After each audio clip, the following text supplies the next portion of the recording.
yéen a ngi teewlu seen bii di Liberté TV xibaar yi wóor te gaaw ci tàng-tàng bi ñu ngi lay ñaan nga daal di abonné wu te activer cloche de notification yi vidéo bu dëggu nga bokk ci ñu koy njëkk a am. dal leen ak jàmm nag mbokk yi yéen ñi safoo seen bii di Liberté TV bu fekkee nag gan nga si seen bi wala gan nga yaa ngi job dog suñuy vidéo ñu ngi lay ñaan nga daal di abonné wu ndaxte nag biib seen dañ fiy waxtaane lépp luy actualité politique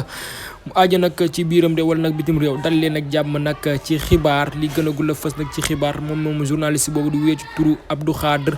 Sakho nekk nag journaliste ci foofee sa Sénégal doon def nag liggéey bu mujj ay foofee nag sa Sénégal moom mee daal ginnaaw ab xibaar bu mu doon wérle maanaam bu mu xamle woon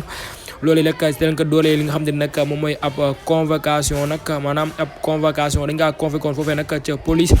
ginnaaw nag moom mii di Abdou Khadre Sakho nag kon nag mujj nañ ko placé nag garde à vue kon nag moom mii di Abdou Khadre jamono ji toll nag mu ngi ci loxol yoon loolee nag dana doo xam ne nag jéggi na dayoo moom nag liñ koy toppee nag mi ngi fausse nouvelle maanaam joxe information boo xam ne nag wérul loolee nag dañuy toppee naataango boobu nag di Abdou Khadre Sakho loolee nag doon na loo xam te ni lu métti lu lool te nag ñu ngi koy ñaanal yàlla mu daal di génn ci nu mu gën a gaawee daal di dem nag pour continuer li nga xam te nag moom mooy liggéeyam moom mii nag di wuyoo ci Abdou Khadre si Sakho kon nag jamono ñu toll nii yoon daal dañ koy teg li nga xam te ne mooy loxo.